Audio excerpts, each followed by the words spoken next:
Bueno, saludamos a Néstor Conte. Hola Néstor, querido, gracias por venir. ¿Qué tal? Buen día. Bueno, gracias a ¿Cómo vos estás, por la eh? invitación. No, hacía rato que no charlábamos, ¿eh? Así es. Bueno, hablábamos a veces por WhatsApp, pero Por WhatsApp, medio mundo habla por WhatsApp, ¿no? sí, estamos... Es más, hay cosas que se hablan por WhatsApp que después no se hablan públicamente, ¿no? Sí, sí, te dicen cosas por tweet que después personalmente arrugando. Sí, claro, claro. Bueno, ¿cómo está viviendo la izquierda esta situación nacional de un gobierno que obviamente ustedes no deben compartir nada, más allá de que bajar la inflación le da la posibilidad al laburante a que le rinda un poco más la guita, pero desde un punto de vista, porque después del otro punto de vista no? Obvio. Porque pareciera que acá lo único que hay que hacer es bajar la inflación. Bueno, en primer lugar que el fenómeno Milei no es un fenómeno de tipo nacional, es algo que está pasando en el mundo. Indudablemente el emblema es la figura de Donald Trump, el presidente de Estados Unidos, pero si miramos a Europa también tenemos fenómenos muy parecidos, el de Hungría, Víctor Orbán, en Italia, Meloni, bueno, y una serie de... Todos los que son amigos que se juntan siempre cuando viajan.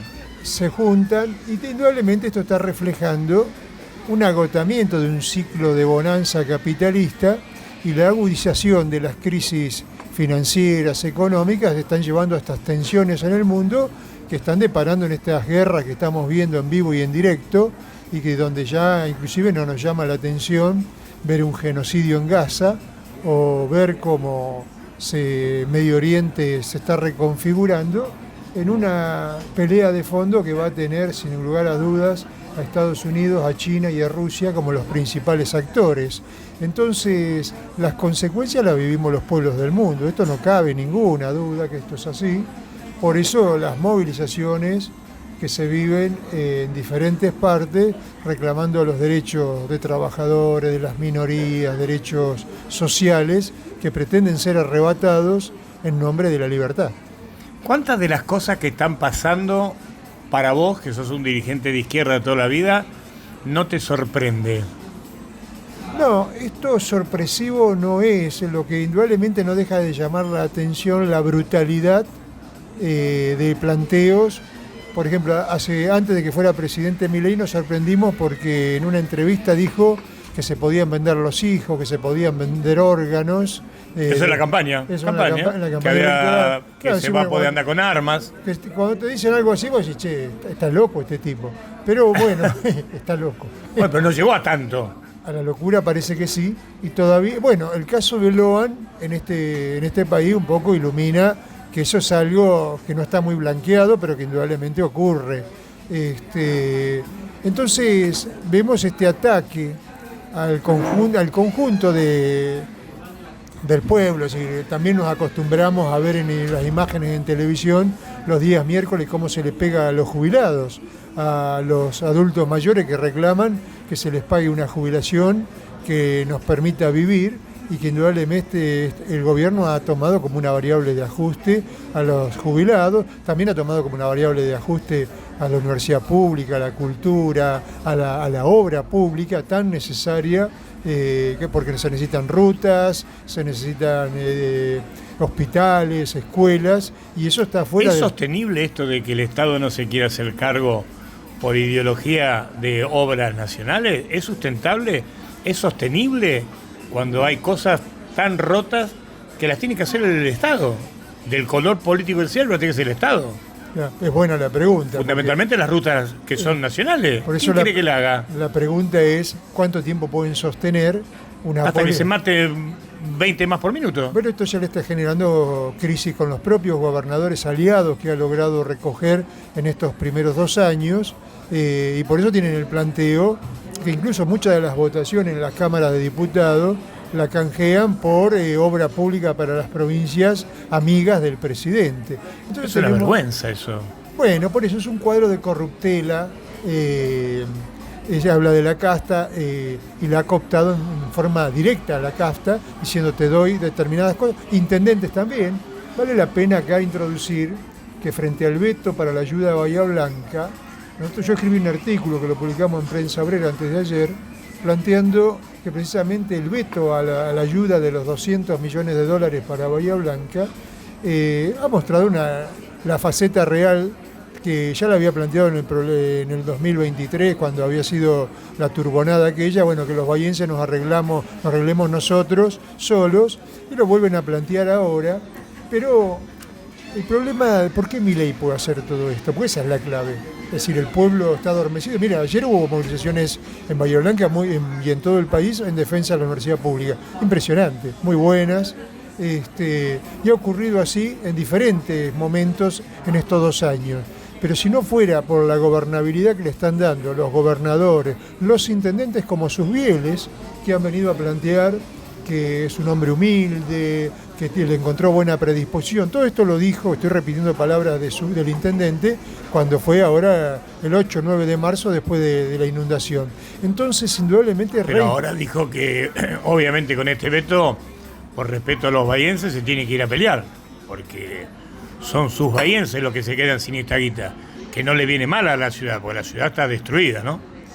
Mira, la pelea no la estamos viendo, tampoco la está dando el kirchnerismo, y acá vale la pena introducir esto, porque la figura de Cristina Kirchner, que indudablemente se ha transformado nuevamente en estos días, después de su condena, en una figura muy fuerte en el escenario político nacional, ella ha planteado que me van a venir a buscar, porque cuando fracase el gobierno de Milei, todos estamos pronosticando un fracaso de este gobierno, porque esto es insostenible como la obra pública. Pero el fracaso de Milei, ¿vos lo estás viendo por una cuestión ideológica o en la practicidad vos crees que este formato no aguanta mucho más, más allá de la democracia? Esto en primer lugar lo dijo Cristina Kirchner, y nosotros no estamos de acuerdo con esa caracterización, porque el gobierno puede ir adelante con todo este ajuste contra las condiciones de vida del pueblo, y si no encuentra obstáculos por delante va a terminar fortaleciéndose políticamente. Entonces va a ser un gobierno que va a barrer con conquistas y derechos históricos de provincias, de trabajadores, de jubilados, y será un nuevo punto de partida. Ahora, cuando alguien dice... A ver, déjame terminar este concepto. Déjame terminar este concepto. Sí. Cuando alguien dice me van a venir a buscar, quiere decir que no voy a hacer nada para que no se lleve adelante esta política de ajuste. Yo voy a dejar que ellos gobiernen, y después, una vez que se haya hecho el ajuste, cuando este gobierno fracase, yo voy a gobernar sobre nuevas bases sociales, porque Cristina Kirchner también habla de la modernización de las relaciones laborales, que es lo mismo que decir estoy a favor de la reforma laboral, que es barrer con los convenios colectivos de trabajo. Ahora, ¿vos tenés alguna duda que en su momento Milei no terminó negociando con el kirchnerismo por el tema de fecha limpia? ¿Tenés alguna duda? No, ninguna, en eso estamos absolutamente de acuerdo, porque aparte nosotros votamos en contra de eso en la Cámara, porque eran unos impostores. Los que están planteando ficha limpia son los mismos del caso Libra, son los mismos de Macri, que tiene una cantidad de procesos por el Correo, por Sebel, por el soterramiento del Sarmiento. Todos tienen el culo sucio y dicen, pero a vos que tenés una pendiente, una condena, te vamos a impedir que seas candidata, cosa que efectivamente la Corte Suprema terminó efectivizando. Entonces por eso hay una proscripción contra uno, mientras que los otros corruptos están en la gatera, en la línea de largada. Yo recién te preguntaba si algo de lo de Milei te terminó sorprendiendo, me dijiste que no. Ahora yo te pregunto, ¿hay algo de Milei que realmente sí te sorprendió? ¿Para bien o para mal? No, lo que me sorprendió desde el punto de vista humano, cultural, es la brutalidad como ser humano. Ahora, obviamente, cuando yo tengo 70 años, entonces viví unos cuantos de todos los gobiernos democráticos. Me acuerdo que creo que decíamos algo parecido cuando estaba Isabel Perón. ¿Cómo podía ser esa mujer, tal vez con una dosis de machismo en aquella época, esa mujer podía ser presidenta de la nación, una mujer que ni siquiera sabía hablar, pero que bueno, había sido una relación de fuerzas en ese momento, ungida por el peronismo de derecha, y fue puesta presidenta. Después tuvimos a Galtieri, que salía, no sé si hasta no salía al balcón con el vaso de whisky. Es decir, para ver figuras que uno después se las va olvidando. Sí, pero tuvimos a todos estos de presidente. Bueno, la bestialidad de que decía Menem, cuando dijo que iba a salir un cohete desde Córdoba. Un tren eléctrico por la nube. ¿Me entendés? Sí, mira, nosotros nos olvidamos de cosas que en su momento nos parecieron brutales y después decimos, no, pero el más bruto es este. Bueno, han ocurrido en este país, han pasado cosas. Ahora, quiero tu reflexión, porque estamos en un año eleccionario, independientemente de lo que aspire la izquierda.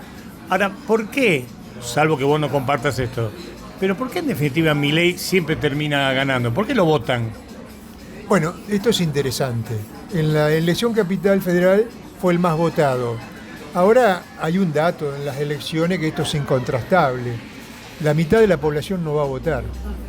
Entonces, ¿qué significa? Es una incógnita. Porque claro, en el 2001 todos cantábamos que se vayan todos. Me acuerdo, sí, me tocó vivirlo. Que vayan todos, que no quede ni uno solo. Y cuando la gente está enojada, no va a votar, dice son todos lo mismo, pero me quedo... Es decir, el hecho de no ir a votar no es una salida positiva. Está demostrando un enojo. No, tampoco es bueno democráticamente, ¿no? Entonces, ¿qué quiere decir? Que cuando Milei saca el 30% en Capital Federal, que es un buen guarismo, pero votó la mitad de la población, ese 30% lo tenés que dividir por 2. Quiere decir que estás gobernando o ganaste una elección con el 15%. Tenés un 85% de la votación de los electores que no están a favor tuyo. Entonces, acá tenemos un elemento para explicar un dato de la realidad.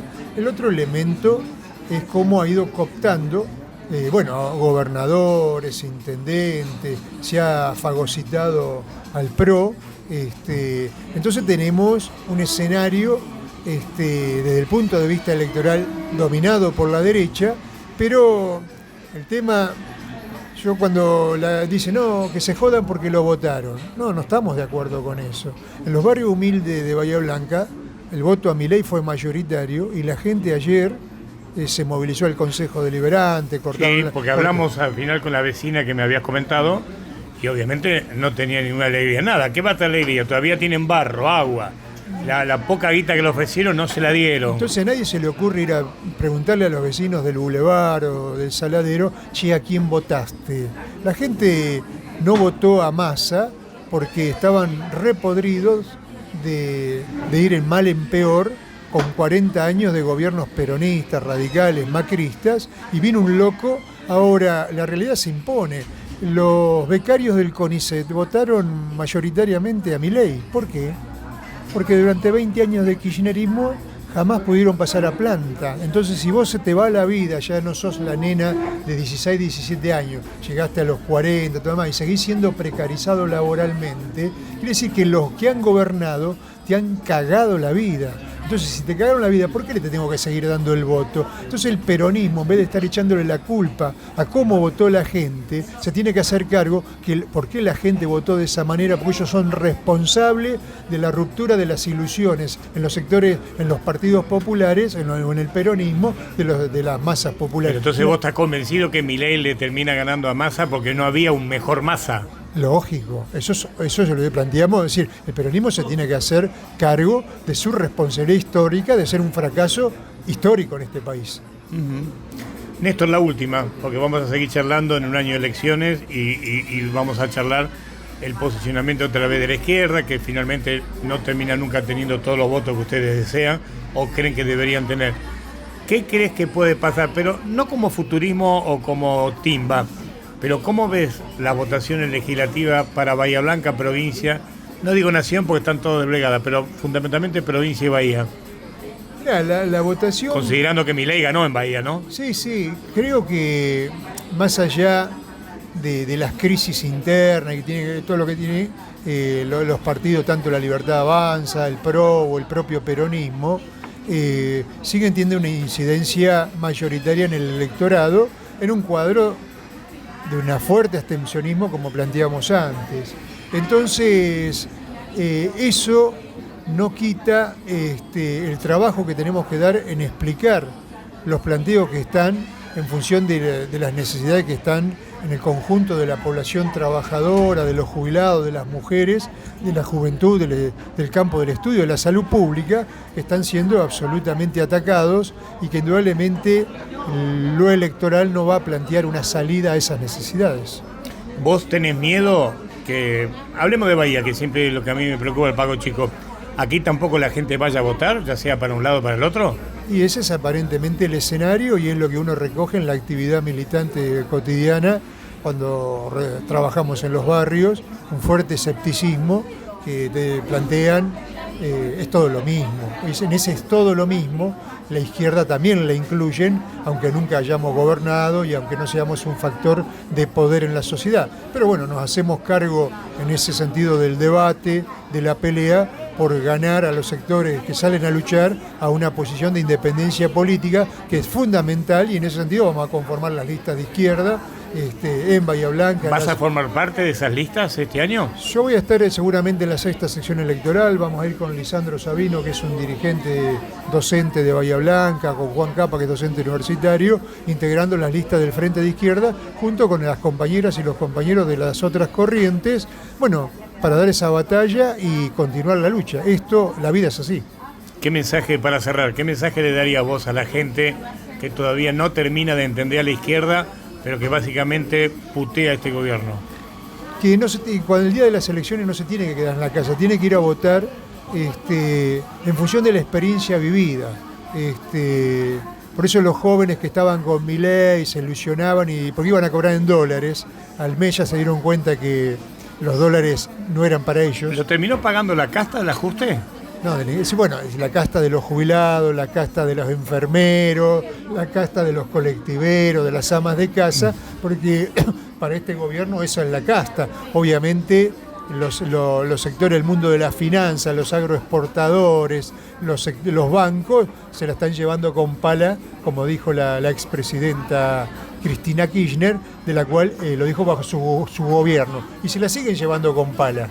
Son los sectores, los grandes beneficiarios, bueno, cuando el tipo de cambio está fijo, cuando el tipo de cambio está móvil, es decir, el riesgo país supera los 700 puntos, y se ha dado un fenómeno que es que la desocupación está en el 7,9% y en el 9% en los grandes centros urbanos. Es decir, que el fenómeno del trabajo precario o los bajos salarios ahora se está sumando también la desocupación. El panorama económico en nuestro país para el pueblo es muy grave. Veremos qué pasa de acá a octubre y noviembre. Néstor, gracias por tu tiempo y seguimos en contacto. Gracias a ustedes por la invitación y por el café. Néstor Conte pasó por el Café Muñoz.